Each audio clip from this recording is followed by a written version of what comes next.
Okay, thank you. Zara's going to do the opening prayers, so thank you very much. Altruistic motivation.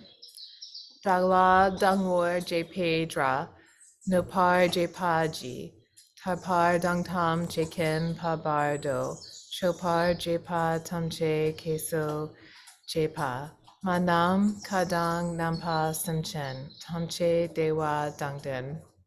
Dugnal dangdril nordu la na mepa yangdag porzo paching chub rinpoche to parsha. All other sentient beings, especially those enemies who hate me, obstructors who harm me, and those who create obstacles on my path to liberation and omniscience. May they experience happiness, be separated from suffering, and swiftly I will establish them in a state of unsurpassed, perfect, complete, and precious Buddhahood. All mother sentient beings, especially those enemies who hate me, obstructors who harm me, and those who create obstacles on my path to liberation and omniscience, may they experience happiness, be separated from suffering, and swiftly I will establish them in a state of unsurpassed, perfect, complete, and precious Buddhahood. Action Bodhicitta Prayer. Dechi Dusang Magi Kibardu Lunag Yesum Gewa Lako. Mashi Bardu Lunag Yesum Gewa Lako. Dudig Ringni Sungti Nima Sangda. Samgi Bardu Lunag Yesum Gewa Lako. Thus, until I achieve enlightenment, I perform virtuous deeds with body, speech, and mind. Until death, I perform virtuous deeds with body, speech, and mind. From now until this time tomorrow, I perform virtuous deeds with body, speech, and mind. Long Refuge Prayer. Trenjen Sewa Dangu Parchi Pai. Pelden Lama Dampa Namla Kepsu Chio. Yidam Kilgore Gila Shok Namla Kapsu Chio. Sangi Chumden Denam La Kapsu Chio. Dampai Chunam La Kapsu Chio. Fagpa Gendun Namla Kapsu Chio. Pawo Kandro Chukyang Sung Mai Shog Yeshi Kichen Dag Denpa Namla Kapsu Chio. We take refuge in the kind root and lineage lamas. We take refuge in the deities of the mandalas of the yidams. We take refuge in all the exalted Dharma Buddhas. We take refuge in the perfect Dharma. We take refuge in the excellent order of the Sanghas. We take refuge in all the noble Dakas, Dakinis, and Dharma guardians, possessors of the eye of wisdom. We take refuge in the kind root and lineage lamas. We take refuge in the deities of the mandalas of the yidams. We take refuge in all the exalted Buddhas. We take refuge in the perfect Dharma. We take refuge in the excellent order of the Sanghas. We take refuge in all the noble Dakas, Dakinis, and Dharma guardians, possessors of the eye of wisdom. Taking the Bodhisattva vow.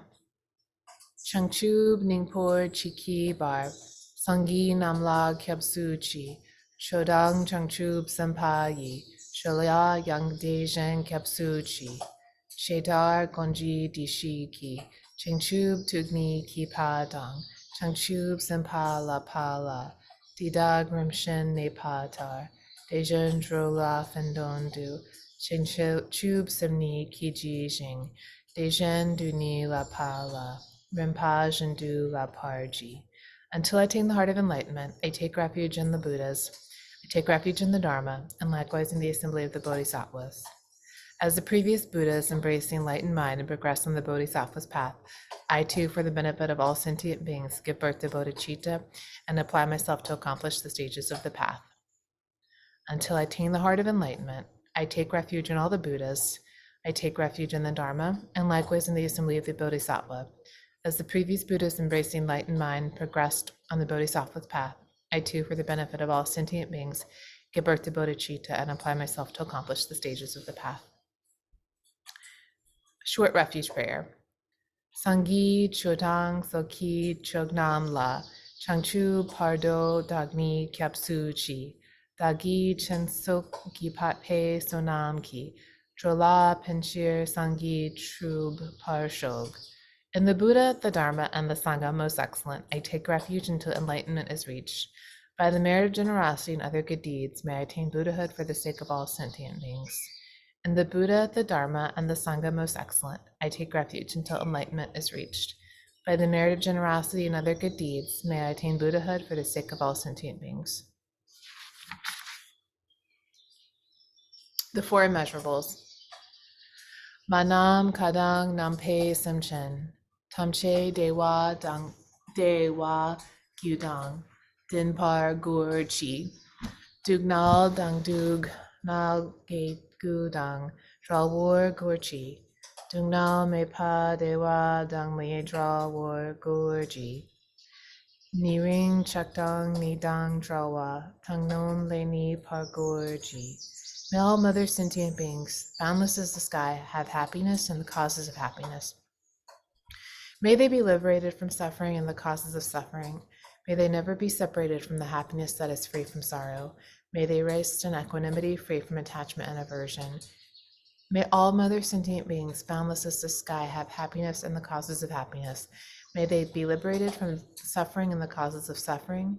May they never be separated from the happiness that is free from sorrow.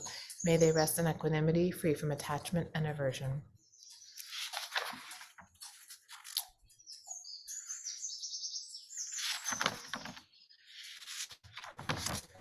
Do you want me to do the requested sutra on page 12?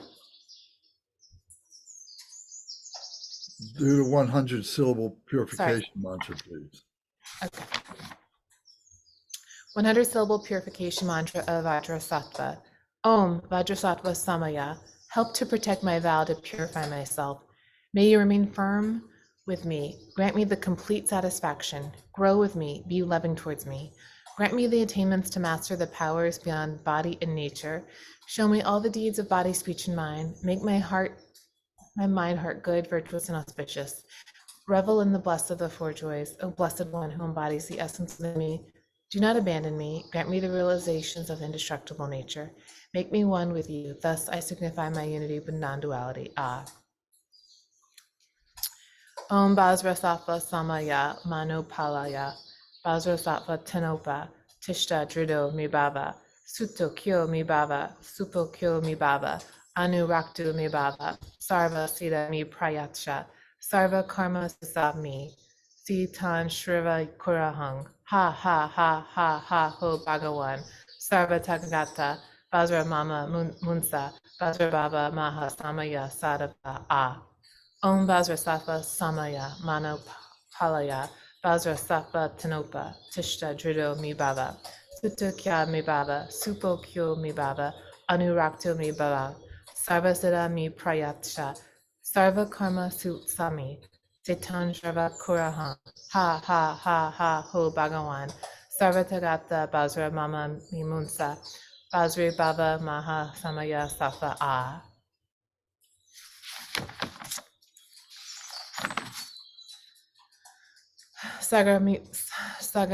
Sagaramita requested sutra. Just in English, please. Sure. Likewise, be extinguished. Extinguish all enemies to my purpose. Whatever evil forces are in me, be defeated. Do this so that when I am victorious, all pure radiance melts into me completely purified.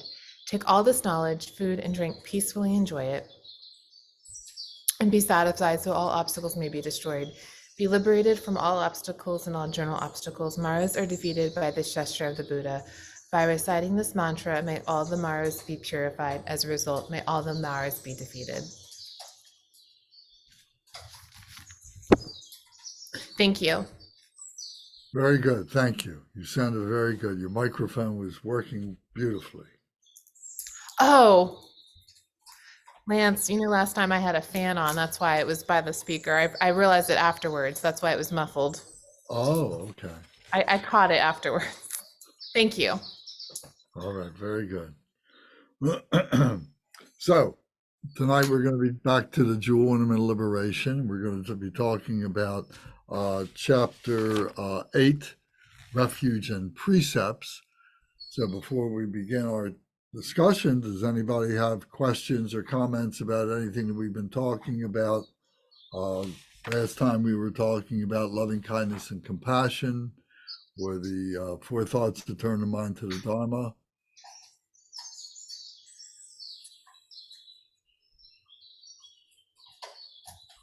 Okay.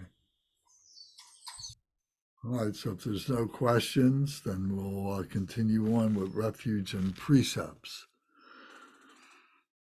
So the refuge is the way in which we align ourselves with the Buddha, the Dharma, and the Sangha, the three jewels. So it's not unlike other traditions where we, have some kind of a statement that we make in front of the congregation, and we say our devotion to the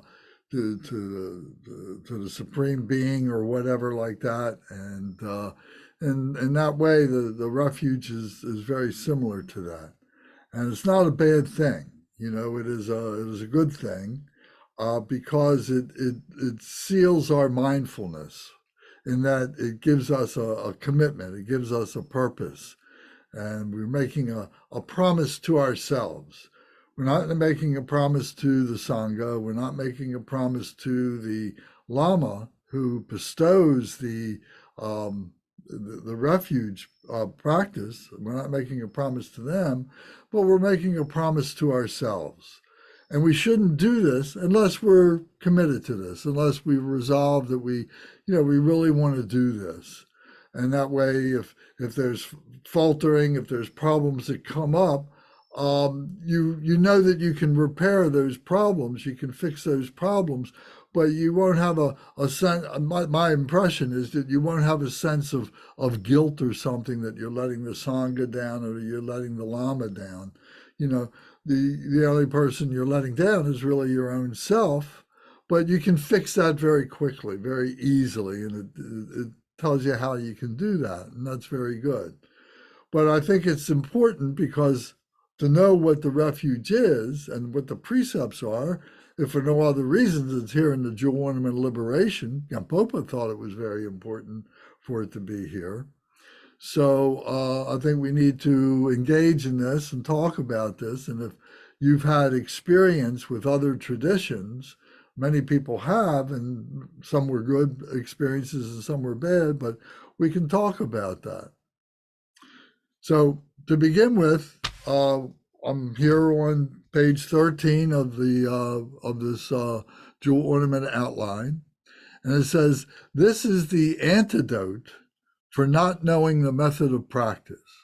In other words, how do I know how to practice? Well, here is an antidote for that.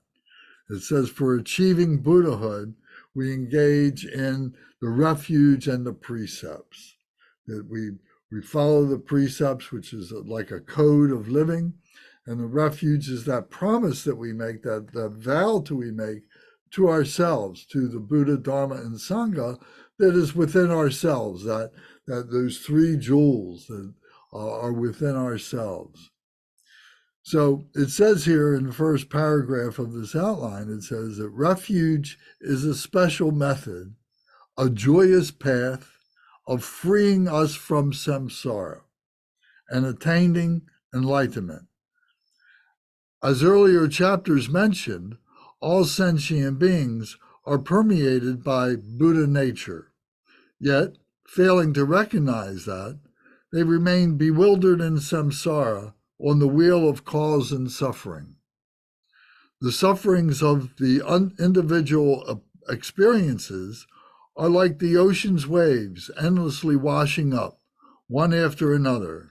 As long as you remain in samsara, don't expect complete peace and happiness. Refuge is the path to freedom from this cycle.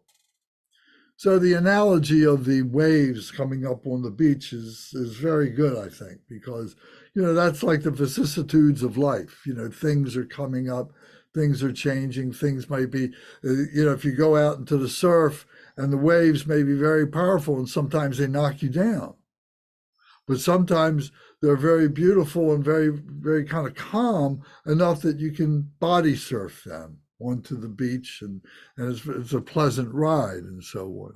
So it's being able to know how to manage your life in samsara. We are in samsara, And we need to know how to navigate it. We need to know how to deal with the vicissitudes, the changes, with all the things that rise up and so on, those waves that rise up. What we hope to be able to do is to establish nirvana, a sense of nirvana at the very least, which would be like being out on the ocean and being on the water and just kind of floating on the water and not being pulled down, not sinking, but being able to remain above it, or maybe to hover above it. But there may be times when our leg or our arm gets weak and we let it fall down into the water, and that just kind of pulls us down back into samsara. So nirvana can be like that. Nirvana is the other side of the hand. So we talk about samsara as one side, the ocean of suffering, and nirvana is the bliss, is the happiness, but it is temporary.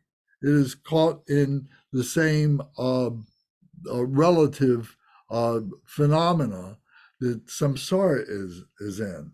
So it is a temporary liberation, if you will, from the ocean of samsara. But so when we leave our body, or as we are able to stabilize our samadhi, being able to stabilize our meditation, then we can be considered as a Buddha in a lifetime in samsara, but we're perfectly realized and we're perfectly able to not be influenced by all the changes that happen in samsara. We can see samsara, we can see the karma, we can see the causes and so on, but we are not attached to them, or we have aversion to them.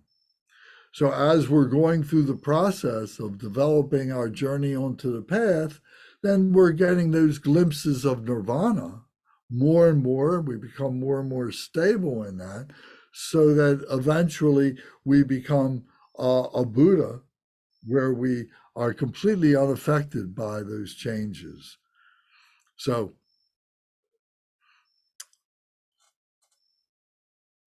this next sentence here says, refuge embodies the complete teachings of the Buddha. Refuge is the ground, the path, and the fruition. So when we take refuge in the Buddha, the Dharma, and the Sangha, so the Buddha is really in the heart center, the mind of the Buddha. And the speech is from the throat, and is like the Dharma, is the mind, is the speech of the Buddha. It's the articulation. This is formless. This is perfect. This is indestructible. This represents the Dharmakaya. This represents the Dharma Dhatu. This represents the primordial Buddha, the nature of the Buddha, the essence of the Buddha. But this is a display of that in order that we may be able to understand for the benefit of ordinary beings. This is what's within us from beginningless time, when we're born and so on. We go through our life and we have this true nature within ourselves, but it gets blocked up, it gets obscured as we move along our lifetime through our confusions, our intellectual misgivings and so on like that. But the Dharma is through the mind, through the speech, to be able to guide us, to be able to overcome those obscurations. The physical body is the body. We say the body, the speech, and the mind is the body. The body is the body of the Buddha. The pure sense of this is the body of the Buddha. And this is expressed as the enlightened ones, the Dakinis, the Dakas, the 8 great bodhisattvas. So this is the noble Sangha that is the emanation of this true nature of the Buddha. So this is the articulation of what that is, And the physical body is the emanation of that. So the emanation of that is able to speak, is able to see us. We're able to see it. So an example of this would be the Buddha himself. The Buddha himself had true nature, had the Dharmakaya within him, and he was a Buddha in his lifetime, but he was also able to communicate to us through his emanation body, through his physical body, to be able to teach us what the Dharma is. And so this has lasted for over 2,600 years. And there's been many, many masters who have come after him, who they themselves have attained Buddhahood and have been able to speak the Dharma, be able to teach the Dharma through their physical body, so that we can understand what the Dharma is, what our true nature is, and so on. So when we say the Buddha, the Dharma, and the Sangha, this is what we're talking about. We want our ordinary, impure body, speech, and mind. Because as ordinary beings, that's what it is. It's impure. It's full of contaminations, defilements, confusions, etc. And what we're trying to do through all these practices and studies that we're doing are to learn what the virtues are, what the non-virtues are, how to deal with them, how to neutralize them, how to not cause new ones, and so on, and be able to become a living example of that Buddha, Dharma, and Sangha. So the example is the pure nature, is the pure body, speech, and mind of the Buddha. So that's like our goal, the pure body, speech, and mind of the Buddha. And that resides within us. And a lot of this is really a matter of attitude. Attitude that you recognize that this is within you.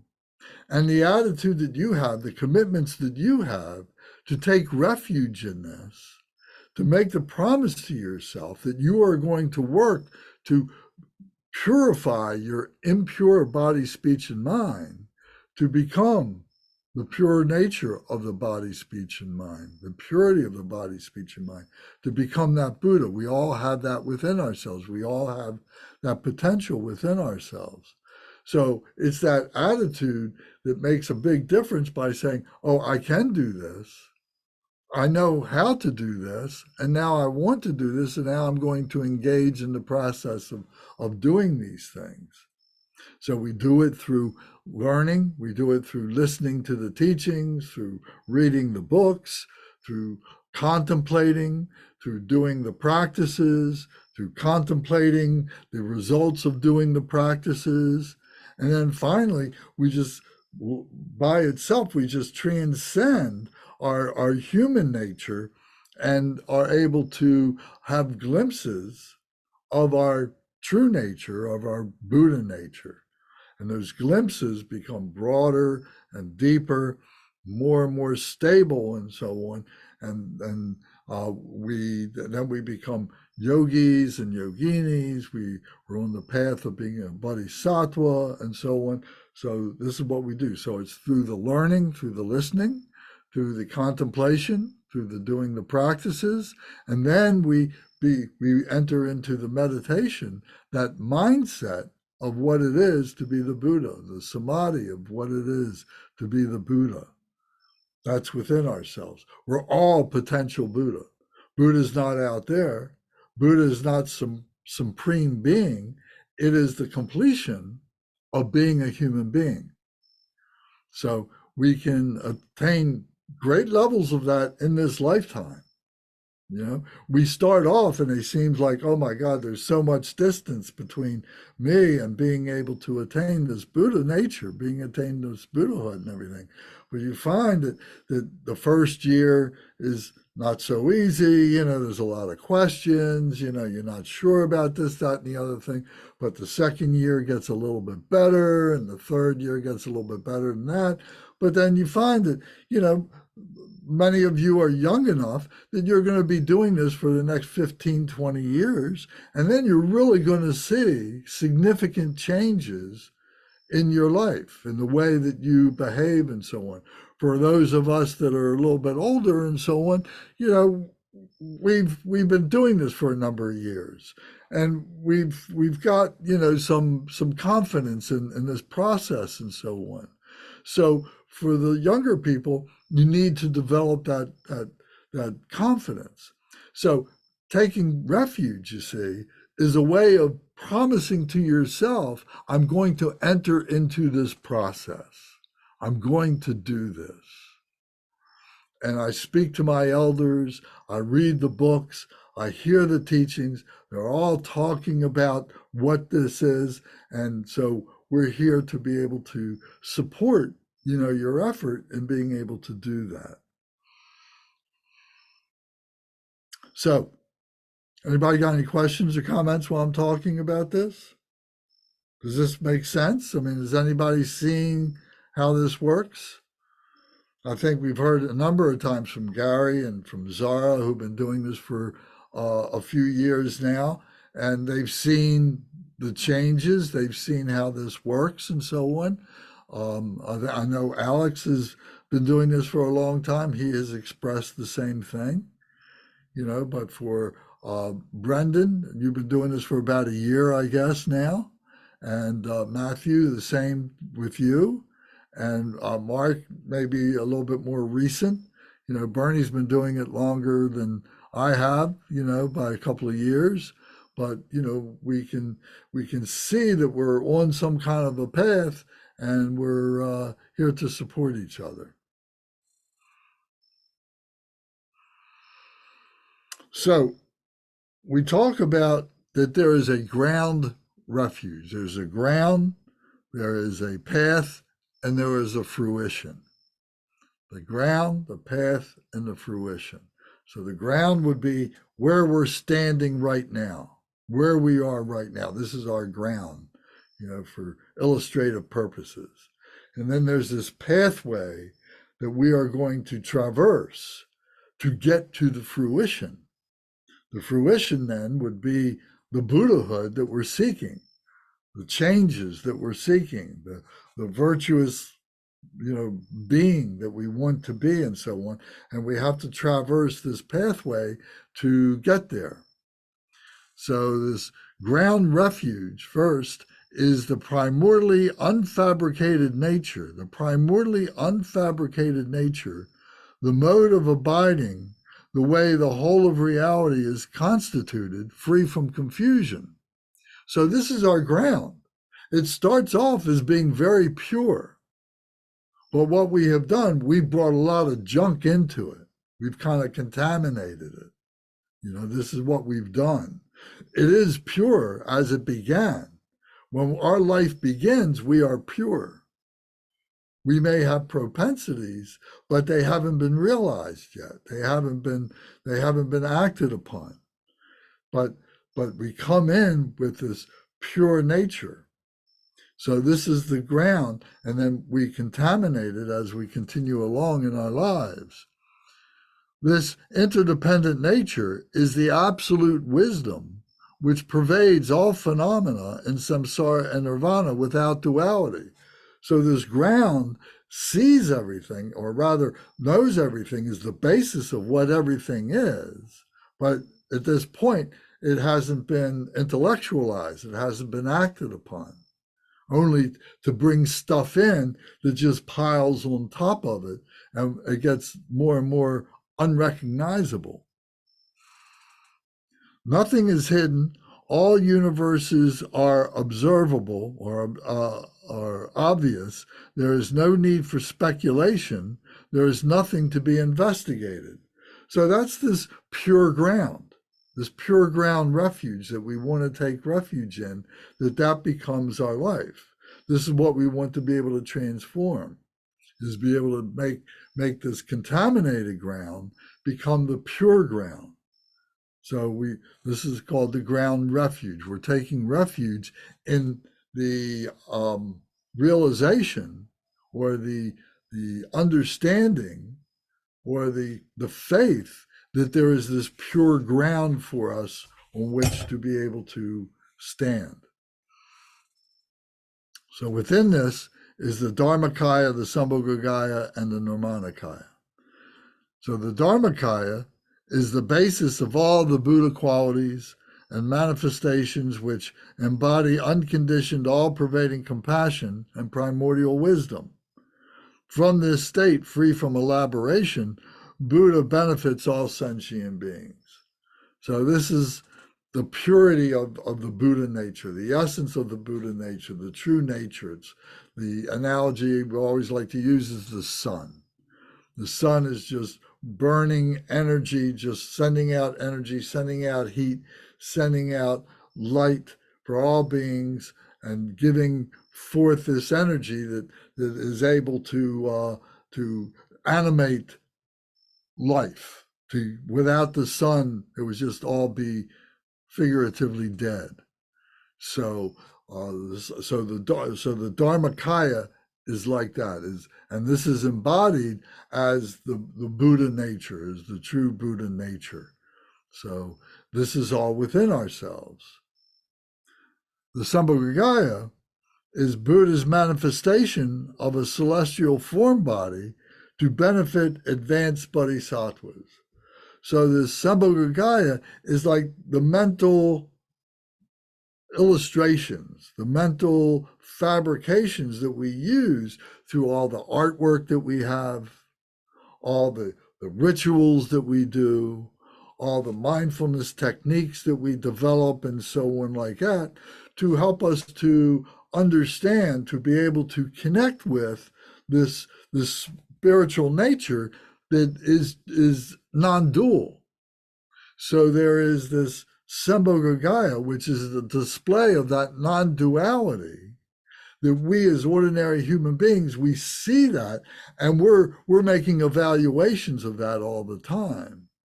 But it's there for us to be able to do that, to recognize the virtue, the non-virtue, all the dualistic nature, and be able to recognize that it's all the same, that it all comes together as equality. So we talked about the other day, we talked about the samadhi is the coming together of that, is the revealed equality, to be able to recognize that through our practices and everything. We see it first as being separate. We see the duality, we see the yin and the yang, we see the positive and the negative, we see the virtue and the non-virtue, but then we see in reality that it is all one thing. But it's our misconception that we're pulling it apart. So this is the display of that true nature through the Sambhogakaya. And the Sambhogakaya is through our intellectual mind that we're doing these practices. We're visualizing these illustrations, these Buddha figures and so on, to help us to understand that and to be able to realize our true nature. So these are helpful deities that are helping us to do that. So next is the Nirmanakaya. This is the Buddha manifests, the emanation form body for ordinary practitioners. So what this means is this is being taught to us through those emanation Buddhas, those emanation realized enlightened beings who are taking a form body to be able to introduce this to us, to be able to show this to us.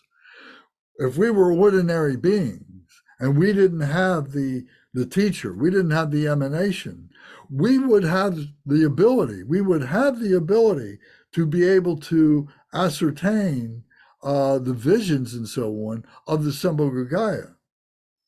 But we might not be able to make any sense of it. It would just be, going into a movie theater and seeing something that doesn't make any sense to us, being able to see this. Or we would not even go into the movie theater. We would just walk right by it. We wouldn't understand the opportunity that we have to go into this movie theater, to be able to see this exposition of stuff. It's the emanation body of the Buddha that is bringing it to us, that is saying, here is what you need to be looking at. Here is what you need to be thinking about. Here is what you need to be developing, and so on. And I'm going to tell you all about these different aspects of it so that you can recognize it within yourself. So it's these enlightened beings, it's this ritual practices and so on that are being taught to us through the emanation being that is giving us the methods to be able to purify ourselves, as temporary as it may be. But the other side of the temporariness is a degree of stability. So it becomes, we talk about the glass. Is it half full or is it half empty? If you're going through this process, are you looking at this glass of Dharma experience and you're saying, oh, it's still half empty. I'm still not there. Or are you saying, oh, well, it's half full. I've really accomplished many things.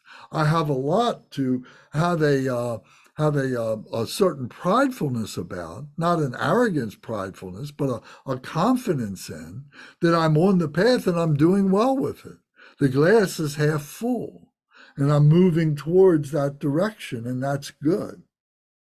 So again, this is a question of attitude. So it is the teacher, it is the emanation Buddha that is helping us to be able to recognize that. Because sometimes another analogy is that we get in the woods and we can't see the forest for the trees. We can't realize that what we're in the midst of has certain boundaries to it. But then if we can rise up, we can rise above the canopy of this forest, and we can see, oh, there's other beautiful aspects of being in this life. There's lakes and there's oceans and there's different things, but we're caught in the bottom, and all we see are the tree trunks. We see the fauna of the bushes, we see the weeds, we see all that. And if we allow ourselves to just get caught up in the weeds, we'll never free ourselves of being able to rise above and follow the trunks of the tree to get to the canopy above and be able to see our true nature. So that's a very good analogy, I think, of where we are. It's another analogy of the glass being half full and half empty. Are we caught in the weeds? So the Nirmanakaya is the form body of the Dharmakaya, of the manifestation of the Buddha that manifests in this way. So it's so therefore we take refuge in the Buddha, which we regard as the mind, the big mind that is beyond our limits or limitations, our limitlessness or our limited way of thinking, this mind of the Buddha that is completely free, that is completely open. And we take refuge in the Dharma speech of the Buddha and the Sangha, the body of the Buddha, in order to study and practice. By this, we begin to follow the path of purification of different types of obscurations. We gather the two accumulations. This is the path refuge. So this is the path refuge of going on this path of purifying, of doing all these practices, engaging in all this going through the process of recognizing the mind of the Buddha. So the first was the ground, realizing that there is this purity, or saying that there is this purity, but recognizing that it's been contaminated, then having this pathway to be able to go through, to liberate ourselves, to free ourselves, to break through all those weeds and so on, to hack through those weeds and so on that are keeping us down, and to be able to rise up. So the path refuge is the process in which we do that.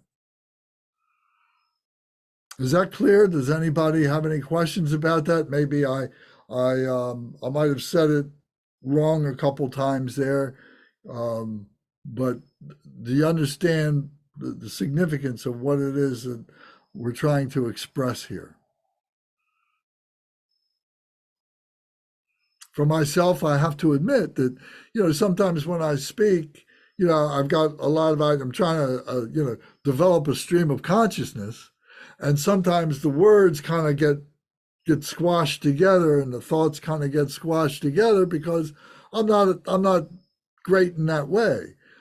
I tend to be a better writer than I am a speaker. When you write, you have the ability to be able to stand back and reread what you just said and say, oh, I didn't mean to say it that way. Let me correct this sentence and say it this other way. So sometimes when we speak, we kind of crunch things together and it may come out a little bit confusing, but it's not intentional. There is a wisdom here. And so sometimes we may get that a little bit confused. So if there's something that I say that is confusing, please bring it up so we can correct it if it's not clear in your mind. Lance, it's Alex here. Yes, sir. It's actually very helpful to hear those explanations, and to me, it puts many things like in a better order. Uh, I I just like I never heard lamas explaining those things in this way, and maybe you could just give some pointers on where would you read about it or whom you would talk to get those insights, because some of the things you mentioned like really makes a lot of sense, but I was not able to read them in a book or hear in lectures, for the public that I've seen. Well, yes, thank you very much for bringing that up. And I can't speak for those particular teachers, but I can say this that when I first began teaching and I asked permission of my teachers, and Kenshin Rinpoche and Drupal Rinpoche and um, uh, Sultram, Kempo Sultram and Kempo Samdup and Garchen Rinpoche, they all said the same thing to me. Speak from what you know. So this has been something that's been very important to me because from our point of view, this is where I come from and this is where, I kind of rationalize or validate or whatever, the ability to be able to have these kinds of meetings and everything because of being able to articulate these things through my experience, and being able to relate it through that. And it doesn't, it doesn't negate or anything like that, these books. And if you want more detail of the detail of what's being of what's being expressed here, as the lamas would say it, then read this chapter in the Jewel Ornament of Liberation because it's much more thorough, in a parochial kind of way than I can do it. I've never professed to be, um, um, a scholar or anything like that, but I consider myself to be more of a yogi who has been a practitioner who has been able to experience things, and this is what I'm trying to relate to you as only a sign to you or a lamp to you to say, well, this is how it's done. This is how I've done it. And this is how I know others have done it. And you can read many biographies of other people who will talk about their adventures on this, their experiences on this, which are very similar. So, so it's with that that I present this. So everybody should take in the teachings of the lamas. There is great benefit in doing that, but we don't have as much opportunity now because everybody's kind of far flung. We're, the thing that has brought us together is Zoom. So, but if you have the ability to either Zoom with some of these teachers, some of these practices, you should do that. If you can read these books thoroughly, you should do that. The Jewel Ornament Liberation is on YouTube in its entirety in English, a page by page, line by line, word by word explanation by Kenshin Rinpoche, who is the translator of this book. And it's 75 hours of exquisite explanation. Is magnificent. I was there when it happened. I recorded it, and it was put up on YouTube by somebody else that was in the group. But it is a wonderful thing. I've read the book many times. I know many other people have read the book many times, and so on. It's not the only book, but it is one of the greatest books. So, so I hope that clarifies, my position on this. So the analogies that I'm drawing are analogies that we can relate to. The lamas might have their analogies, and they're very good, but these are some that I can visualize and be able to carry on and express to you as inspiration for your practices and so on. Thank you. I appreciate this is very special, I think, to hear it from to hear it in a kind of like plain English language in a way. But it's more than just language. It's also like from perspective of more or less common person, as we think, in our society, as opposed to somebody who grew up in Himalayas, all, from childhood, live in a monastery and all that. Yes. Yes, I like to think that we animate, the black and white that's here. We give it life.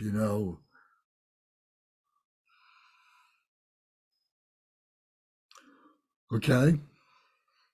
So, so this next part is the explanation about the fruition refuge. So this says, by following the path with persistence, through diligence, and with full confidence and devotion, and we've talked about that before, and this is where the 8 great bodhisattvas are showing us how to approach this, how to go through the path. So devotion was one of those parts. Confidence through the loving kindness and the aspiration is part of that confidence. One actualizes the result. The Dharmakaya, that which embodies the complete Dharma teachings, and in the perfection state of the Sangha, is called the fruition refuge. So in other words, the Dharmakaya, which embodies the complete Dharma teachings and the perfection state of the Sangha, is called the fruition refuge. So in other words, what this is saying, by following the Dharma teachings and using the guides of the bodhisattvas of the Sangha, then we will come inevitably to the truth stage. We will come to the fruition stage. We will come to the result stage. So, and we do this glimpse after glimpse. So that book, Glimpse After Glimpse, which I've recommended many times to you all, is a great book to have and read regularly, if only one page at a time, one page a day, will give you affirmations of things that you've accomplished, things that you know. It will give you inspiration to move a little bit further. Might give you ideas to go and research and so on. So remember, this is your own personal study. This is your own personal practice, and nobody can do it for you. You need to do it on your own. So whether you're doing it this year, whether you're engaging now and you're just collecting some information, you're getting inspiration, but you know you don't have fully the time that you would like to devote to this, but maybe in a few years you'll be able to make time, with your family situations and so on. You'll be able to do that. Maybe you can take a week and attend a week-long meditation retreat or something like that. And then by the time you get to your retirement age, then maybe you can say, okay, now I can really devote my time to this. You'd have a choice. You could say, well, I'm going to play tennis every day, or I'm going to play golf every day, or I'm going to go to the park and feed the ducks every day, or I'm going to watch television every day, or I'm going to read some kinds of books every day. You can do all those kinds of things if you want, but you can also say, I'm going to do Dharma every day. And all the things that I put off all these years before, now I've got time for. And that's a perfect solution to our problem of having to grow up as human beings. In the Eastern cultures, I may have told you this before, in many of the Eastern cultures, this is exactly what happens. Because young couples, after their teenage years or whatever, maybe their late teens and everything, they start raising families.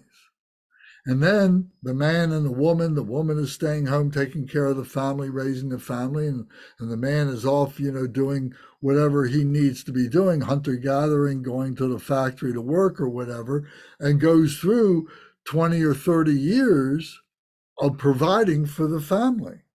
But meanwhile, they still attend ritual ceremonies. They still go when the teachers are in town. They still go and get inspiration from the teachers, but they themselves don't have time for that. But then after their families are raised and the kids go off and start their own families, and now when the men and the women are 50, 60 years old, now they say, now it's time for me to devote the rest of my life to my spirituality. And many of the men will go into the monasteries. Many of the women will go into the nunneries. But more often, the women will stay with the family and they'll help raise the family. They'll do that.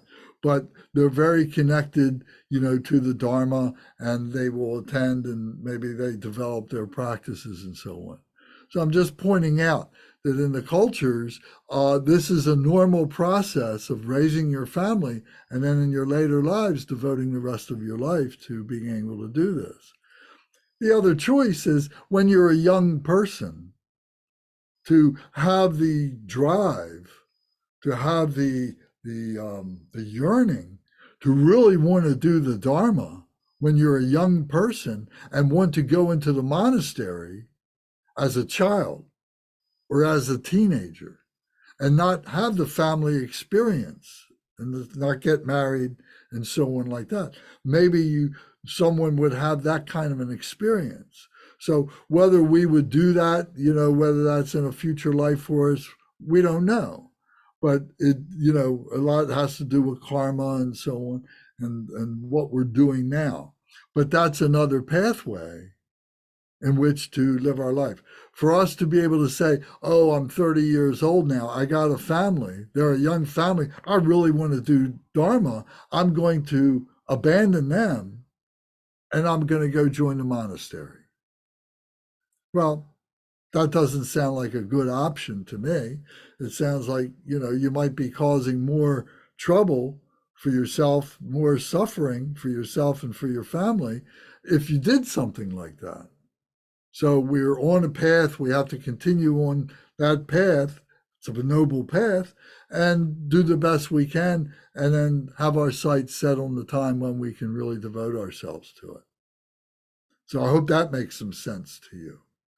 If you're single and regardless of your age, but you're single, you don't have those family responsibilities and you have a yearning to go into a monastic way of life, then have at it. That would be wonderful. That would be great. Many people do that, so that's another choice. So So anyway, so this was called the fruition stage of being able to bring these things together and see the result of doing this. So this last paragraph on this page of 13, it says, since this refuge path is the means to dispel our confusion about the cause of suffering and the method for actualizing the excellent qualities of Buddha, Dharma, and Sangha, it is the way to achieve joy, peace, and happiness. This is why it is called Joyous Path of Refuge. Always practicing refuge with joy and a feeling of being fortunate. Sacrifice by enduring some small suffering in order to become free of all sufferings.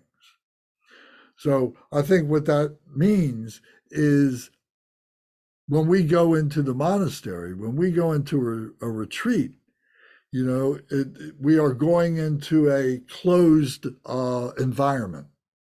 You're not able to do certain things. There are certain rules. There are certain limits that are placed on you, so that you can focus your energy, focus your mind, focus your attention, and so on. This is done with great compassion and great wisdom of so many years of this process being done that we know what it is. But the result of it is that you have this unbounded freedom that comes as a result of this liberation that comes as a result of undergoing, these sacrifices that we make for this benefit. We do it, initially for ourselves. We're thinking of ourselves to do this, but our heart should be thinking all the time, we're doing this for the benefit of others. I'm making these sacrifices. I'm doing these things for the benefit of others. This is the way of life of the Bodhisattva. So it should be done joyously and happily. So, Lance, can I interject with a question at this time, or do you want me to wait? No, please go ahead. So, like with going back to what you just said, I'm literally just scaffolding off the sentence you just said. So every intention should be, I'm taking this action for the benefit of the other person. Right.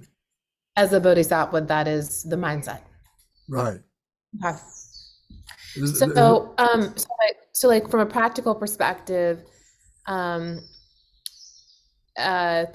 just use my real life. So I got an email today from someone who wanted a monetary donation. Like I'd support this, and I had this thought of, oh, you're just contacting me because you just want money. Like that was my thought. That was my first. They were like, oh, hey, what's up? And I was like, I know you just want money from me.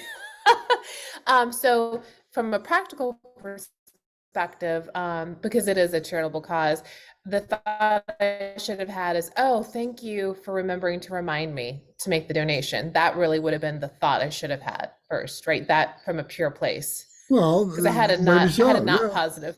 Maybe so. Okay. The circumstances that surround that. But yeah, if that's the way, that was a choice for you, yeah, that would be the virtuous choice. That would be the happy choice. Well, I'm saying that's where my mind went. Like it's almost like your elbow, like a reflex. Like it's like a thought that like, and so like it's interesting because I'm gauging. I'm like, what's my first thought, right? Like, where does my mind go? And it went to a place of, and then I'm like, oh, and then like I spent the morning shifting. I'm like, why did you do that? Like just be grateful they reminded you to make the donation. Yeah, absolutely. Hey. But it's interesting because it's almost like, like you take your scale weight in the morning, like what's my weight before I put all the food in it? And I was like that first thought, I was like, ooh, it's a good gauge, right? It's a good gauge, the initial reaction in the head. That at least lending off what you just said about like intentionality for your actions. So I know I go on these off ramps about like practical application, but like that was today. So that's good. That's good. And being able to say to somebody, I'm giving you an opportunity to be generous. Yeah. I'm helping your good karma. Yeah, exactly. Okay, thank you. You're welcome. Thank you. Okay. So, anybody else got a comment or question? Yes, I do, Lance. yes, Brendan. So I enjoyed what you were talking about just now, saying if you're married and you have kids, that maybe going off to the monastery isn't the best idea. And it's something in Catholicism, it's called your station in life. So by Okay. comparison, and so that's something I'm familiar with, and appreciate you saying that. A lot of truth in that, I think. The other thing is, I was talking to my son recently, my 11-year-old, and he was, I was talking about monasticism and how great it would be someday to be in a Buddhist monastery. And he thought that was a terrible idea. And why would you want to do that? And, it occurs to me that when I was 13 or 14, I wanted to be a professional athlete. I wanted to be James Bond. I wanted to live a life of adventure and excitement. But as you get older and that your ego starts to diminish a lot, you realize, wow, I get to, pray, meditate, go for walks in nature, contemplate. I mean, what's not to like, right? So I think some of this is just a maturity, becoming a mature individual. Yeah. But there are children who have that yearning, to go into the monastic life, and so that's an amazing thing. I mean, sometimes it's the generosity of the parents who say, "Oh, I want my second son or I want my daughter or whatever to go into the monastery because it's a blessing for the family." So they kind of coerce the child to go into that. But sometimes there are children who want to do it on their own. And I know a number of the monastics that I know that are my teachers that did that. That as 8-year-old, 9-year-old, 10-year-old kids wanted to go into the monastery. That was their adventure. Wow. Well, when you think of all of the messages that our media entertainment puts in young minds with violent cartoons and how great violence is, that, when you strip all that away, violence doesn't seem all that fun. If you stop entertaining children with it, maybe the monastery would seem like more fun. But, And that's the problem. That's the problem that the West presents to the East. In the East, centuries ago, the heroes were the monastics. And people would have loved to have been monastics and so on. There were millions of, tens of thousands, 5,000, monks in one monastery. Now, I guess they're lucky to get 500 in some of those, but they talk about in years past. So they were the heroes. They were the ones that people wanted to be. And they didn't have, the magazines, and they didn't have the games. They didn't have all the distractions and so on. So yeah, so it's the West that is creeping into the East that is bringing down their culture, their spiritual religious cultures and so on. So that's a real problem, and we have to. I think that's one of the things that we have to look at. We have to examine as being parents and grandparents, and being able to. Figure out ways in which to inspire our kids. Otherwise, spirituality is going to be lost altogether. I mean, can you imagine? Can you see that? Can you see that that's happening already? So what we do, I think, is really going to be the result is going to be what's going to happen with our kids. If we do nothing, it's just going to continue being in artificial intelligence and games and stuff like that. But if we instill what it is to be a human being and celebrate what it is to be a human being and to live on this beautiful planet, as tough as it may be sometimes, but to do it sensibly, there's plenty of room for people to be happy. There's plenty of room for people. They don't have to live in the danger zones. They don't have to live in tornado alleys. They don't have to live on coasts that are going to fall off into the ocean one day. They don't have to do that. There's plenty of land other places for people to live that's going to be stable and very beautiful and very happy. But people say, I'll take the risk. So anyway, that's my soapbox story. Lance, may I ask something on that along that line? So, what about the path of yogi? One be a yogi and also like part of Sangha? And do Or what? yogi, can one be a yogi but also part of Sangha? Well, I think absolutely. And I imagine that yogi, like in Tibetan tradition, is something different from what we get in these days. Like, many people think like they go to gym, do yoga 3 times a week, and they're yogis. But I imagine um, Tibetans would have a different idea about that, or the lamas.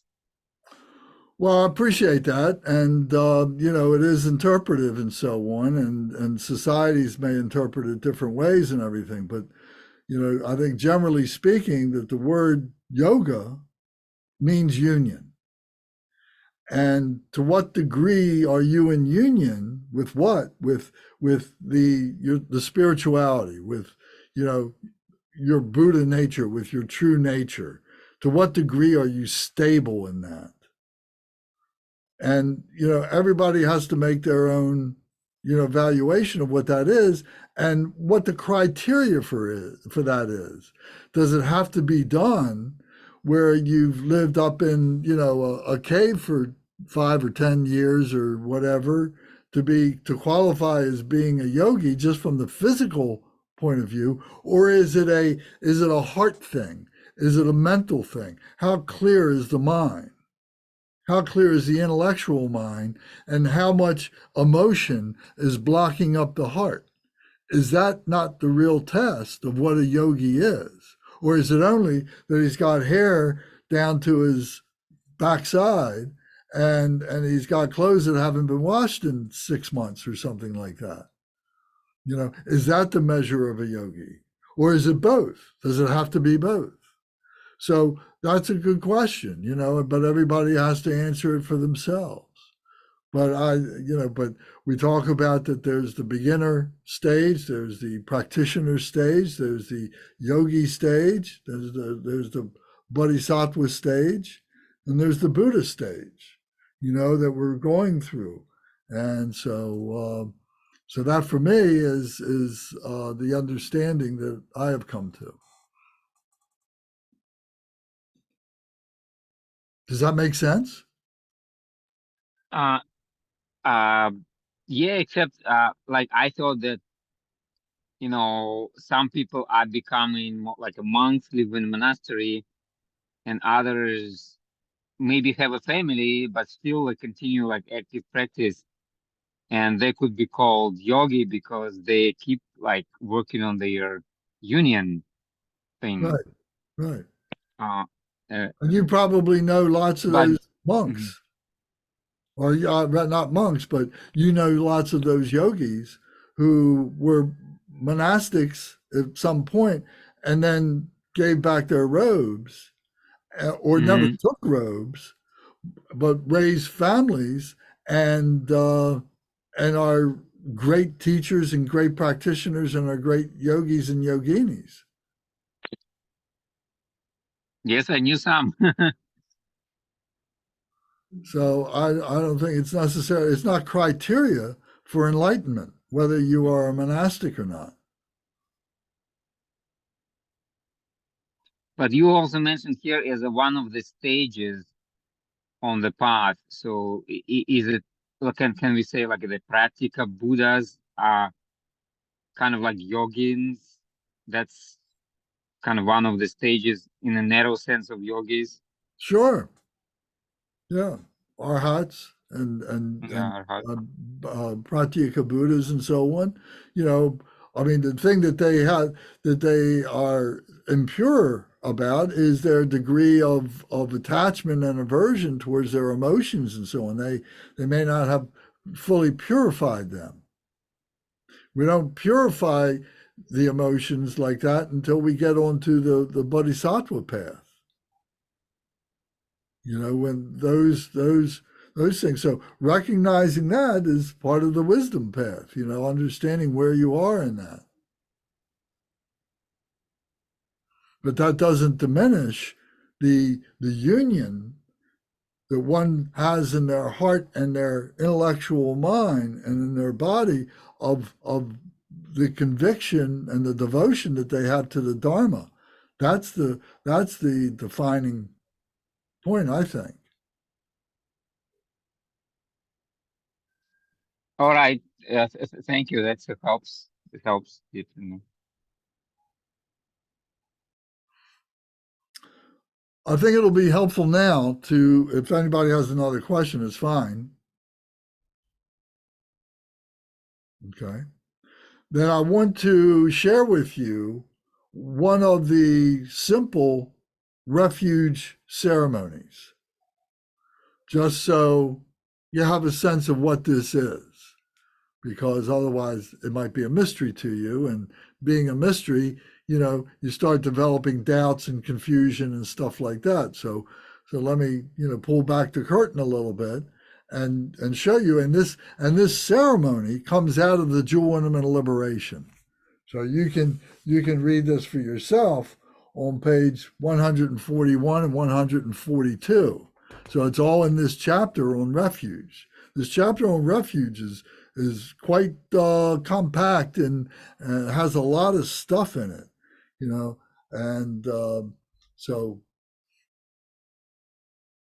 I invite you to check it out yourself. So let me screen share this and go through this with you.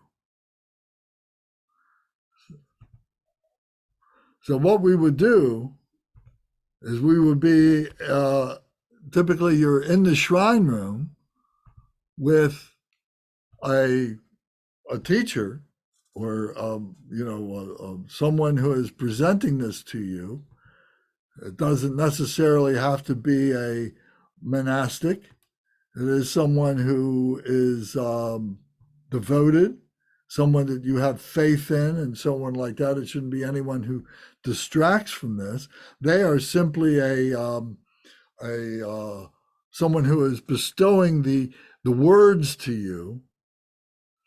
A monastic in the Tibetan tradition would be, you would get in front of them, you would do prostrations, you would be, if you're wearing a shawl, you would get down on one knee, you would take the shawl off your right shoulder and so on, and you would request the refuge. You have to request it. Would you please give me the refuge vows? I want to take the refuge vows. So that the way it's done in the Drikung Kagyu is that generally it's done where we recite it once in English and then twice in Tibetan. And it may be more elaborate than this. This one here is very, very simple, but it's basically got the ingredients that are necessary here, the concise way of doing this with very simple language and so on. So then you would recite it twice in Tibetan. So it says, please hear me, all Buddhas and Bodhisattvas. Please hear me, Master. So you're reciting this. My name is Kunchak Pema Dorje or Lance David Bergerson. Whatever your name is, if you have a Dharma name, when you do the refuge, you are given a Dharma name. So you'd be given a Tibetan name as your Dharma name so that you use that in this situation. You say, my name is Kunchok Pema Dorje. From this time until I achieve Buddhahood, I got to clean up my screen here a little bit, sorry. From this time until I achieve Buddhahood, I take refuge in all the Buddhas, the supreme beings among two-leggeds. I take refuge in the Dharma of peace and nirvana, the supreme freedom from all attachments. I take refuge in the Sangha, the supreme assembly of the non-returning bodhisattvas. So to go back to this, please hear me, all Buddhas and bodhisattvas. Please hear me, masters. My name, so on. from this time, may I achieve Buddhahood. So you're saying I'm taking a vow to achieve Buddhahood. I take refuge in all the Buddhas, and all the Buddhas are within me. So the Sambhogagaya display and so on is just an illustration of all of this. The supreme beings among two-legged, the supreme beings among two-legged. So this is taking the animal kingdom, the animal realm of beings that we come from, that human beings come from, and saying that among the two-legged ones, so it's separating from the monkeys and so on like that, and saying they don't have the ability to be able to recognize or to conceptualize supreme beings. So I take refuge in all the Buddhas, the supreme beings among the two-leggeds. So we are the ones, the human beings are the ones who can conceptualize of this. And this is, this is a conceptual thing. We are using our minds conceptually to be able to conceive of this and to align ourselves with this, because this is all that we can do. I take refuge in the Dharma of peace and nirvana. The Dharma, the pathway of peace and nirvana. The liberation, nirvana, the liberation, peace and nirvana. And this nirvana is the temporary nirvana until we can truly achieve Buddhahood, which then would be the parinirvana, would be the permanent nirvana. The supreme freedom from all attachments, so that all emotions and so on are transcended. I take refuge in the Sangha, the supreme assembly of the non-returning bodhisattvas. So this is the 8 great bodhisattvas. This is the 8 noble ones. And these are, we've talked about them a number of different times, who are the Buddha, the bodhisattvas, who are the perfections of human beings to be able to rid themselves, to focus themselves on what it is to be a bodhisattva, what it is to be a Buddha. So I take refuge in the Sangha, the supreme assembly of the non-returning bodhisattvas. So with this, then everybody would come up, and the people that take refuge would come up to the Lama, and he would take a couple threads of your hair, a couple strands of your hair, and he puts it into a pouch. This is the way it's done in the Tibetan tradition. It's put into a pouch that he keeps, and he will say prayers over it on a daily basis. So all the people that he has bestowed these refuge vows for, he keeps that hair, and so that process, that refuge ceremony is being kept alive through his constant saying prayers and so on for the people that he's bestowed refuge for. And then he will give you a refuge name, and he will give you a card, and the card will have a couple images like the Buddha Shakyamuni image on it. Maybe it will have Kenshin Rinpoche, maybe it will have maybe not Kenshin, but maybe it'll have Garchen Rinpoche, depending on our particular lineage. It may have His Holiness Chetsang Rinpoche, that's who it might have. And it'll have some prayers on there for you to recite on a daily basis. So you would incorporate that, and they're prayers that we recite every day anyway. There might be another prayer that's unique, that's special, something that the Lama wanted you to recite. So then, and that would be basically the ceremony. And then you would give to him, you would give to the Lama who did the bestowing, you would offer him a kata scarf. And the kata scarf is a silk scarf that has the 8 auspicious symbols woven into it. So if you look on page, in your prayer book, if you look on page 7, are the 8 auspicious symbols.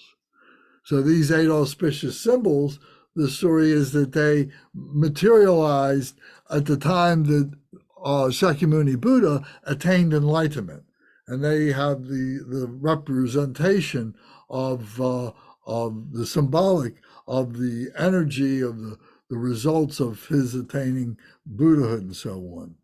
So you can look it up. I told you how, I regard this, but you can have your own interpretation of this, what it is to you. You can look it up on Google or in some of your books and may have a different representation, the way it's explained.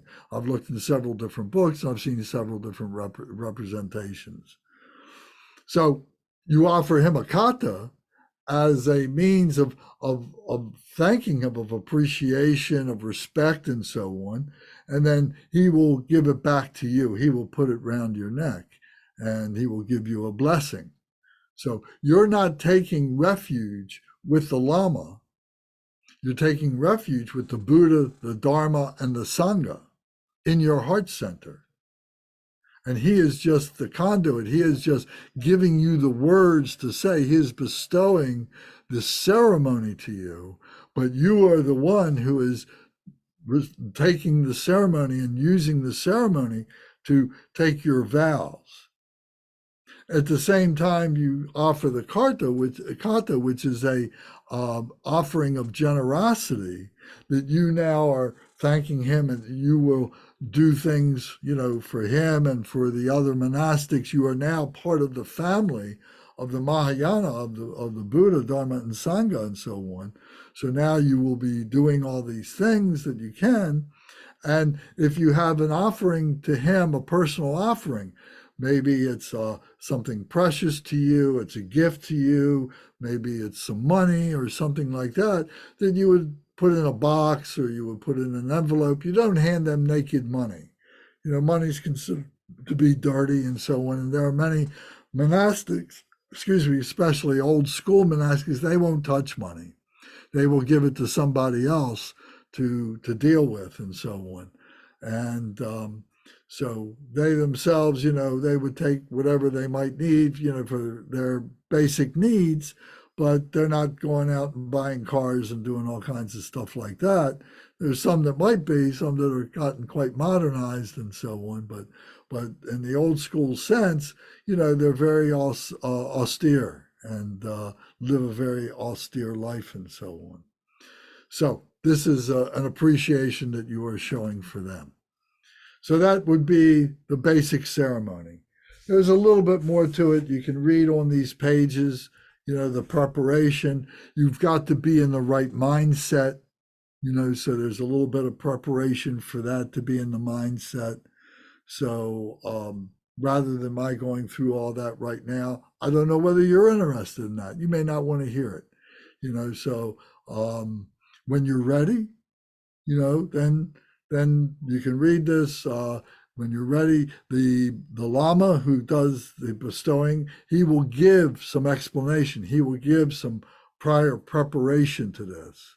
He will give some understanding. He will talk about Dharma. He will give you a Dharma talk before the ceremony begins and so on. So the ceremony might take about an hour or something like that, the whole thing.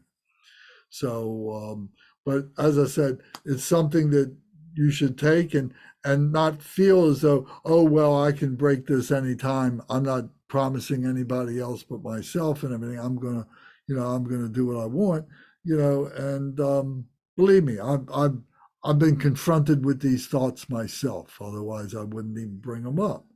But, when you take refuge, you want to take it seriously.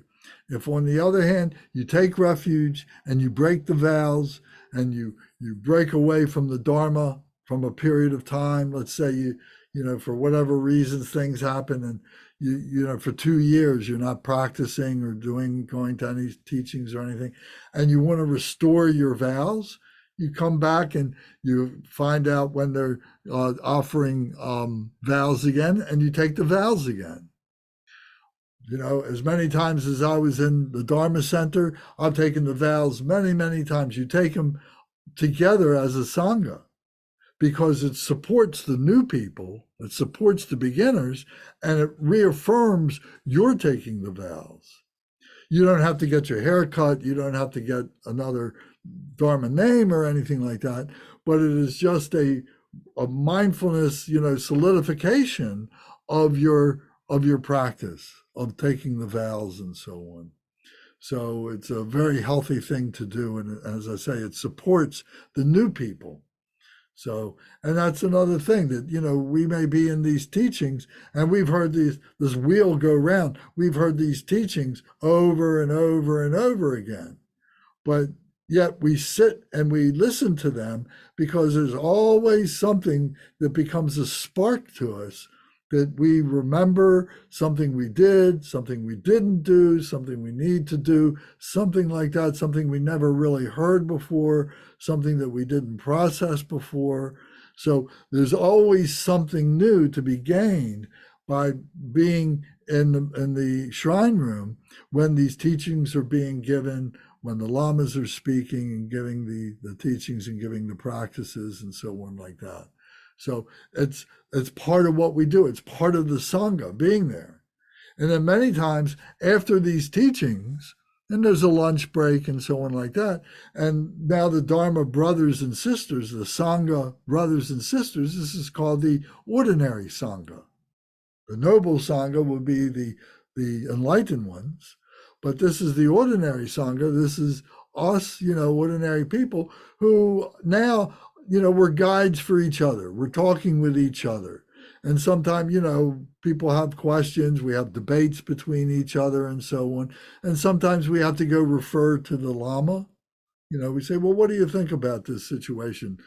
I say this, somebody else says that, what do you think about that? And they may clarify some points for us and so on like that.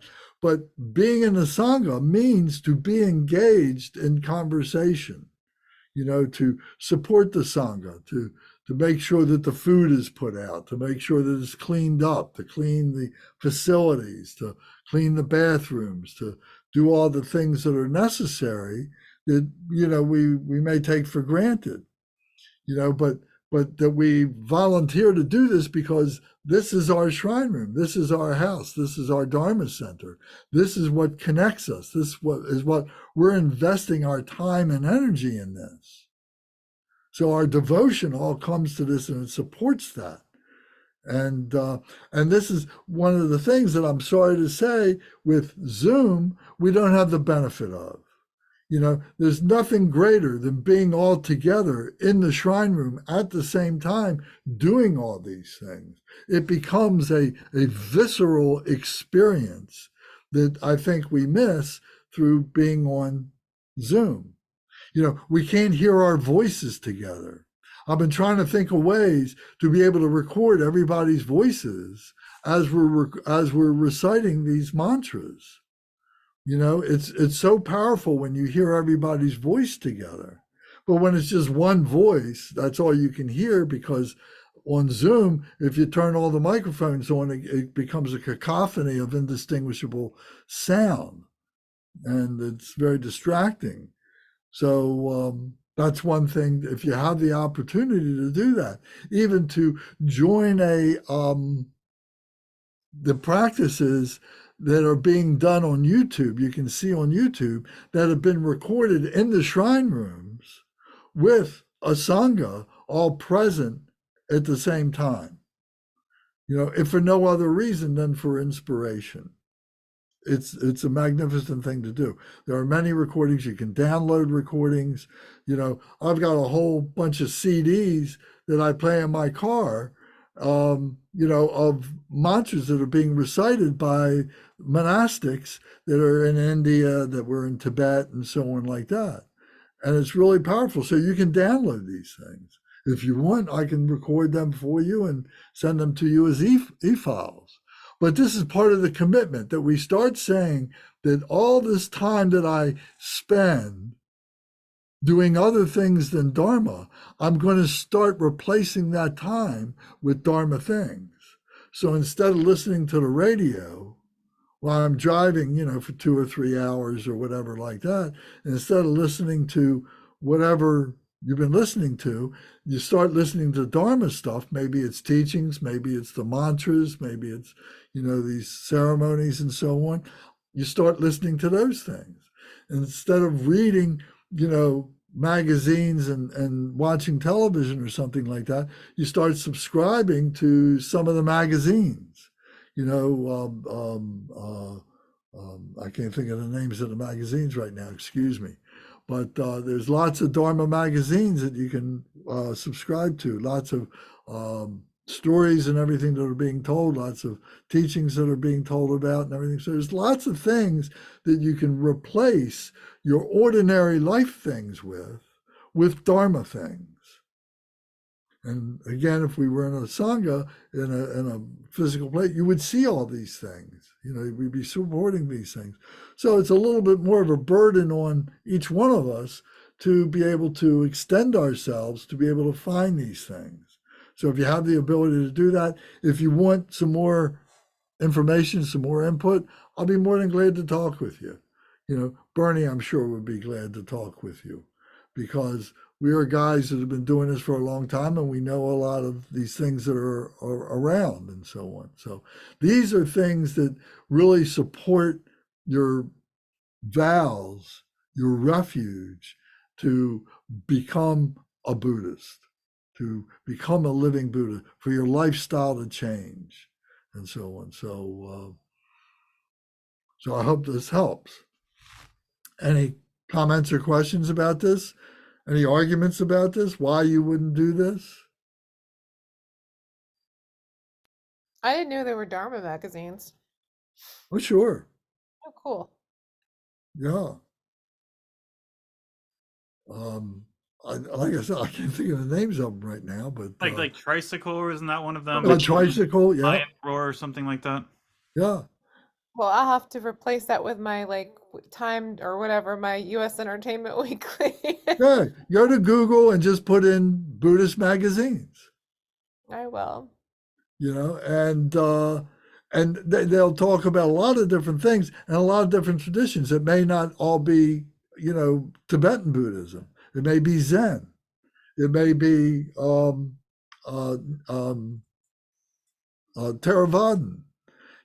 But it's all the same. It's all Buddhist stuff. And you're looking at it maybe from different angles, but it's all good stuff. It excites your brain, your intellect, and deepens your heart connection.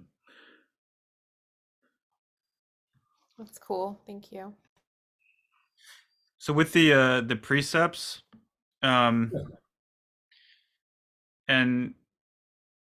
I mean, the only one on there that, and I've taken the refuge. I actually had very good karma in terms of, took the refuge vow with the Dalai Lama one time, but it was these are both at very big gatherings. It wasn't like a one kind of thing at the Kala Chakra, like 11 years ago thing he gave. And then, with Garchen Rinpoche, actually, one time when he was doing an Amitabha something, this was like right when I was first getting into Dharma. So I don't know how much I appreciated it, but the intoxicants one is one that gives me a little bit of pause. I was completely sober for many, many years, but we'll drink some. I do drink some here and there a little bit. And when it was interesting with the Dalai Lama, with the one he gave there, and the other people around me, so that they hadn't heard him do this, he did say, you guys can have a little bit of alcohol in your culture, in your culture there. I don't know if he normally says that or not, but he did say something like that. But that's the only one. I don't know what your thoughts are, Lance, or with other people, where it's like, I mean, I don't have to have alcohol in my life, I guess, but it is something that I don't know. Well, the point is that you don't become intoxicated, that you don't lose control. That's the point. Not to lose control. What we're trying to do through all these practices, everything that we're learning, is to develop one-pointed mindfulness. We're trying to develop mind control. So we know that if we get drunk, if we get high on whatever drugs or whatever we take, we're losing control, aren't we? So that's not a good thing. So I've spent years, not drinking anything, not smoking anything, and and it was good years and everything, you know, but, but there have been times when, I'll be out with, with people and have a beer or have a drink or sometimes take a toke, something like that. It's a social thing, but I don't do it to any extreme and I don't do it regularly. It's not something that I need to do. It's more of a social thing, but the distinction is not to lose control. That's the way it's been explained to me by my teacher, so I appreciate that. And it's just much easier not to partake of the intoxicants. And you find that, that your body gets purified, that you don't get the hangover and so on. There's so many things that goes with the intoxicants. It's not something that lasts just for an hour. It's something that can last for days. And God forbid, as I use that expression, that an accident happens. That's losing control. That's something that can change your life for the rest of your life. Taking somebody else's life, hurting somebody else, the financial burden that it causes on you and other people and so on, and hurting, damaging yourself, all that kind of stuff. So that's the risk. Yeah, for sure. And how many people, their anger is exacerbated when they are drunk. There's nothing worse than an angry drunk, and during a sober time may be perfectly peaceful, but then after a couple of drinks or something, they will do things that they normally wouldn't do. So, and if there's a weapon around, if a discussion comes up and it gets angry, people can do terrible things. So anyway, so it's taking responsibility. Yeah, I mean, I think it makes perfect. I have no qualms with it being on that list of the precepts. I mean, I think it makes perfect sense why it would be on there. And just for my own personal kind of motivation behind my question is I'm thinking about taking that. Like I said, I've taken refuge vows before, but of taking refuge vows again, I guess renewing or in the spirit of trying to get back into my Dharma practice into as good a spot. And I did have that question. I was going to ask you that to make sure if I am going to do that, I'm doing it in good faith, where it's not like deep down, like, I probably will have another, again, I could, if it was really up to it, might be worth not doing it. I don't drink that much. I mean, at other times in my life, it might have been a different story, but so it's not like there's a problem with the drinking itself in terms of that I'm having with it. But yeah, I wouldn't want to take the vows if that was the case, unless I was 100% sure, like, okay, I'm willing to never drink again, to take these things. I wouldn't want to take it in bad faith in a way that's like, negative. And if you're in a retreat or something like that, you wouldn't want to be breaking any of the vows. You wouldn't be drinking then. You would be very strict in a retreat situation or in a holy situation, a time when there's a practice going on, whether it's a daily thing or something like that. So those are times that you definitely would not want to do these things. So, but before we go too far into that, I just want to, for the benefit of everybody here, I just want to mention the 5, what is called the pratimoksha precepts. So pratimoksha, the word pratimoksha, and I'm looking at, the outline that I've got here, and it's taken from the Jewel Ornament of Liberation, but it's very simply stated here. Pratimoksha, prati means individual, and moksha means liberation. So pratimoksha, individual liberation. So these precepts are not to kill, no killing, no lying, no stealing, no sexual misconduct, and no intoxications, no intoxicants. So those are the 5 precepts. So the monks, they would keep this very, very, very strictly.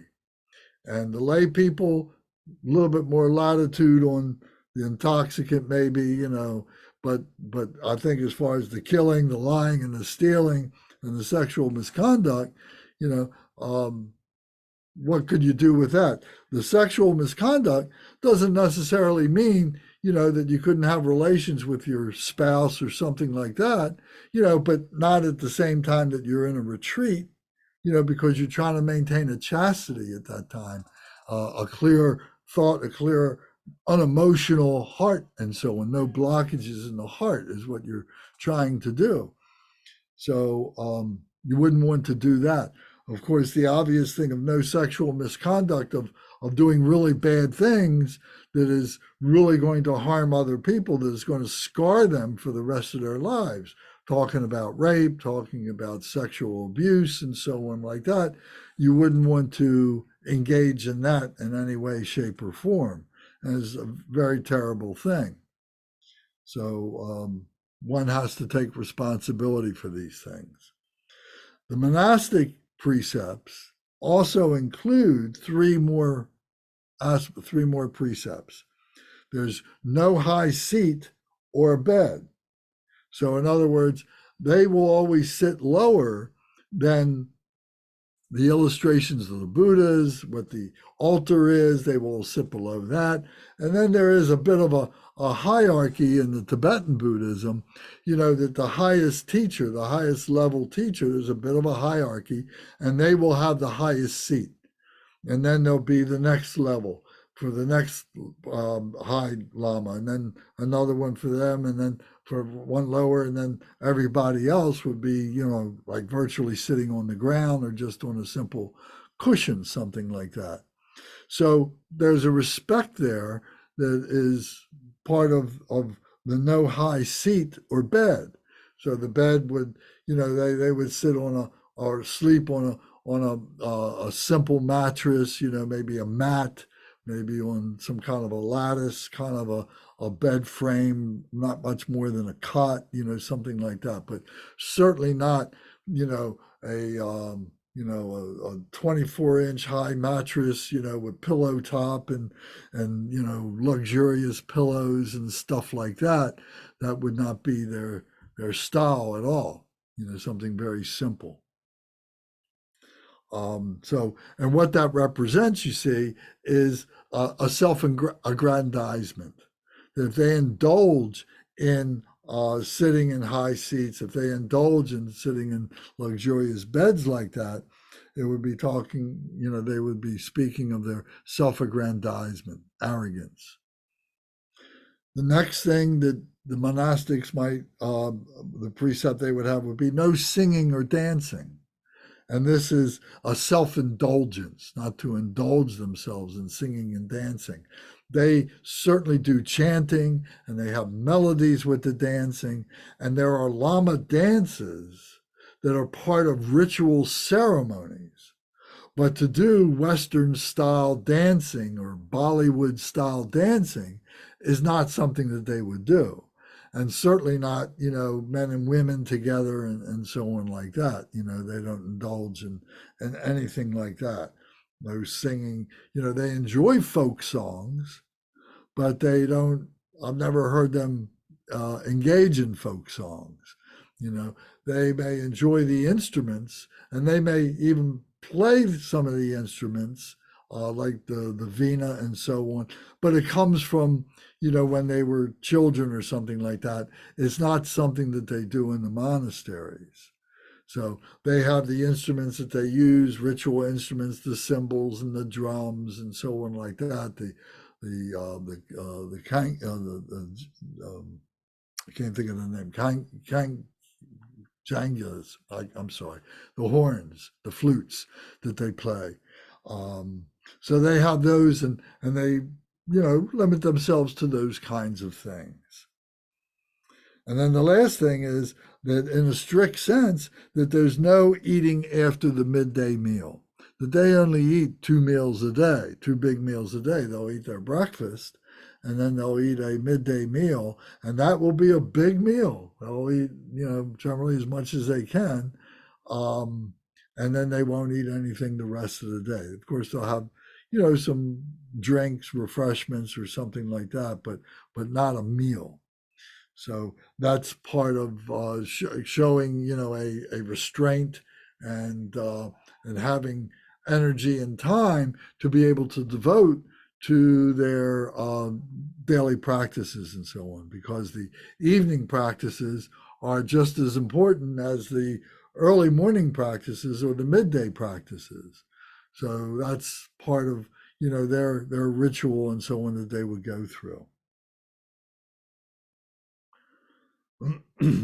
So for us, the 5 pratimoksha precepts, the not killing, not lying, not stealing, no sexual misconducts, and no intoxicants, those are vows that we would take when we take refuge, when we are going for a daily practice, for a daily teaching to the shrine room, something like that. We would want to kind of purify ourselves to that extent to be able to feel that we can receive these blessings and teachings from the Buddhas, Bodhisattvas, through the lamas and the teachings and so on. And they are giving us their blessings by doing these things.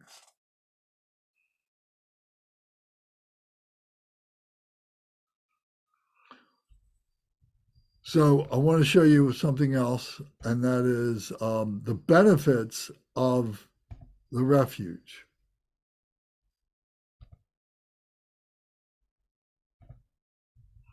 So the 8 beneficial effects.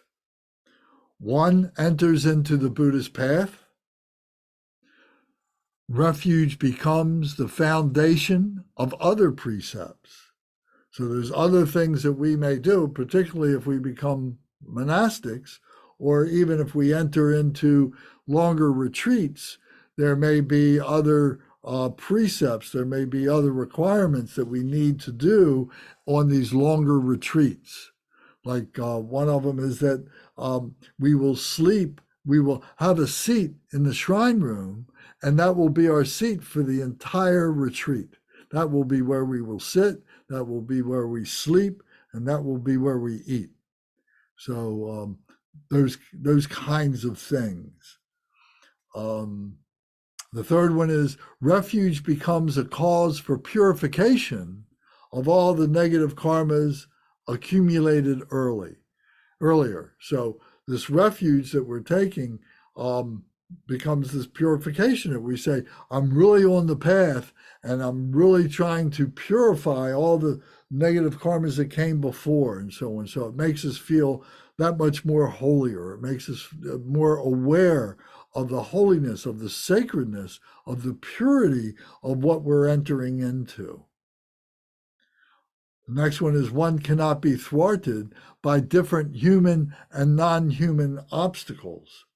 So in other words, we can't be tempted to enter into bad behavior, non-virtuous behavior, unwholesome behavior, and so on, thoughts and confusions and so on. So this is another thing. I mean, this brings to my mind, in the West, I think it's been a problem. I may be a party of one, but I think it's been a problem when in the shrine rooms during the summertime or whatever, people wear provocative clothes. They're not dressing properly and so on. And the monks, they're not used to this, particularly when they've just come over from the old country. And it becomes a great, temptation to them. It becomes a great distraction to them. So we need to prepare ourselves and to dress respectfully and so on. And you won't see the Tibetan people wearing any kind of shorts or cutoffs or halter tops or tank tops or anything like that for the men and women. And for that matter, it's not good to show your feet, the soles of your feet, to the front of the room, to the lamas, to the Buddhas, to the images, because the bottoms of your feet are considered to be the filthiest part of your body. So you wouldn't show that to them. And many people will have a cloth that they will use over their legs so that there's no impropriety of of showing their feet. If they stretch their legs, they will use this cloth to go over their feet, so the soles of their feet are not being exposed to the monastics. And of course, if they're wearing short pants, short clothing, and everything, that's not going to expose them that way. So one cannot be thwarted by different human and non-human obstacles. So whether they're thought obstacles that we're creating for other people, or the obstacles that we have for ourselves, that we're not bringing thoughts up, we're not bringing arguments up, we're not bringing up, these different things that happen. The fifth one is one accomplishes all that one wishes. That we can, if we're wholesome, we're going to wish for wholesome things. So those things can be accomplished. We can do that. We will do that. If one is accomplishing bad things, unwholesome things, well, you may be able to accomplish them, but you're certainly not going to be in a holy sense. You're certainly not going to be in the pratimoksha vows. So one achieves the great cause of merit. So the merits, the good deeds that we do through our compassionate deeds, through the methods that we perform for ourselves and for others and so on, we're accumulating accumulating merit. So this is sort of like, in a coarse sense, that we're putting money in the bank. And there can be protections that we may not even recognize that we're there because we did these good deeds. Sometimes, when all the traffic lights turn green for you and you need to get someplace, and maybe that's a very coarse way of looking at it, but when all the traffic lights in your life all of a sudden turn green, that things become clear for you, that all the obstacles go away, may be from your good merit, from the things that you've done. That you're not recognizing the things that may have tantalized you to do negative things, to engage in unwholesome deeds and so on, because of your merit, that this is happening for you. That you want to have a particular practice, and you really want to do that, and even without saying anything, all of a sudden the Lama announces, "Oh, we're going to do this particular practice," and you say, "My goodness, where did this come from?" And maybe it came from your devotion to really wanting to do this, and maybe you never expressed it, but yet it was a heart transmission that was going out to the Lama. It can be something as abstract as that. One will not fall into the lower realms. So we will not, fall into the animal realm, the hungry ghost realm, or the hell realms, if we're the beneficial effects of taking refuge and staying and doing the pratimoksha vows and so on, that we are going to maintain a purity of our body, speech, and mind, and there will not be cause for us to fall into the lower realms. And in 8, one quickly achieves the perfect enlightenment. So the more solidarity there is within your body, speech, and mind, the more stable you are in your practices, the more devoted you are to your practices and to the Sangha, to the center, and so on like that, that will bring about your enlightenment quicker and easier. And it's still going to take some time. It may not happen in this lifetime. You may have glimpses of it in this lifetime. It may take multiple lifetimes. But it will come quicker for us the more that we are able to stabilize this and do this. So these are the 8 beneficial effects of taking refuge and following in the Bodhisattva path, in the Dharma path.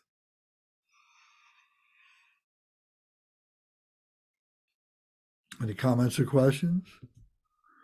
Okay, so we're very near the end. I'm just going to read this last couple sentences. It says, thus, a person possessing the Mahayana family. The Mahayana family, if you remember when we talked about the 5 families of the Buddha, that the Mahayana family was the highest of that grouping. It said, a person possessing the Mahayana family, taking refuge in the 3 jewels, the Buddha, the Dharma, and Sangha, and possessing any one of the seven pratimoksha vows, and is one who has the working foundation for cultivating the mind of enlightenment. So even if we take one of these vows, will be a step in the right direction. Will give us something on which becomes a platform for us to be able to do this.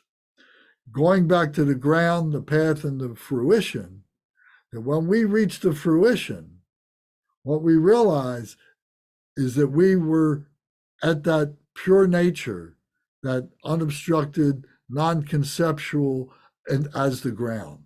It started off as that, but it was contaminated, and through the practices that we went through on the path, it has been purified. When we reach the fruition, we realize that the ground that we were on the whole time was pure. That within ourselves, that we had this purity within ourselves. So, any comments or questions?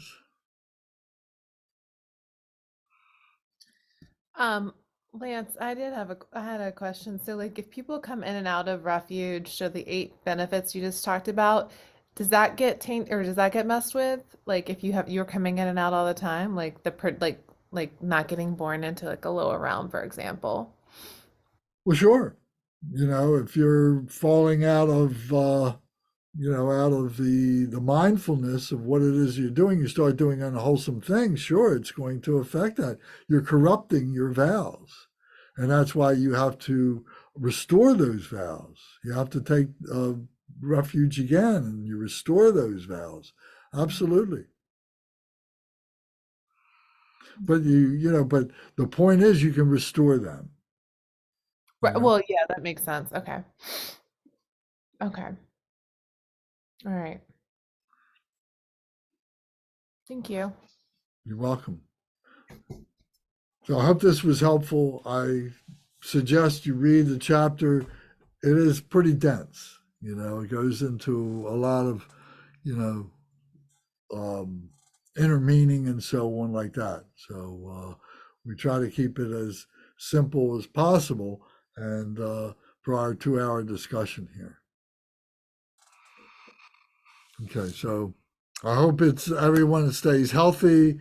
Everyone has the means to support themselves, who has reasonable comfort and does good deeds for themselves and all other beings, and that they will be have compassion and courage to be strong, to overcome all obstacles. And the ego drives us into places that sound appealing, but we sometimes realize that we made a mistake. The ego drove us to it. We can blame it on the ego, but what? That was ourselves. But all is not lost. We can rethink, be cautious, be practical, and resolve to not make those errors again, resolve to purify ourselves through Vajrasattva practice and so on, so that you can eliminate the conflict, remove the heavy burden, so that you can breathe again. If you find yourself having pressure on you because of the weight of your non-virtue, of your unwholesomeness, that there are methods to be able to relieve that. And that's what we're trying to show, that you can do that through these practices. This is the great benefit of spiritual practice, of cleansing ourselves, of purifying ourselves. As human beings, we do it for ourselves. Okay, so Zara, you are the Umze for this evening. If you would, please recite, you can recite the dedication prayer by Lord Jigden Sumgun on page 21 and 22. And Okay. everybody can follow. All right. Dedication prayer by Lord Jinkan Sumgun. Glorious, holy, venerable, precious, kind root and lineage lamas. Divine assembly of Yadams, assemblies of Buddhas, Bodhisattvas, Yogins, Yoginis, and Dakinis dwelling in the 10 directions. Please hear my prayer. May the virtues collected in the 3 times myself and all sentient beings and the samsara and nirvana and the innate root of virtue not result in the 8 worldly concerns, the 4 causes of samsara, or rebirth as a Shakrava or Pratyeka Buddha. May all mother sentient beings, especially those enemies who hate me and mine, and obstructors who harm me, misleading Maras and the hordes of demons, experience happiness, be separated from suffering, and swiftly attain unsurpassed, perfect, complete, and precious Buddhahood. By the power of this vast root of virtue, may I benefit all beings through my body, speech, and mind. May the afflictions of desire, hatred, and ignorance, arrogance, and jealousy not arise in my mind. May attachment to fame, reputation, wealth, honor, and concern for this life not arise even for a moment. May my mind stream be moistened by loving kindness, compassion, and bodhicitta, and through that, may I become a spiritual master with good qualities equal to the infinity of space. May I gain the supreme attainment of Mahamudra in this very life.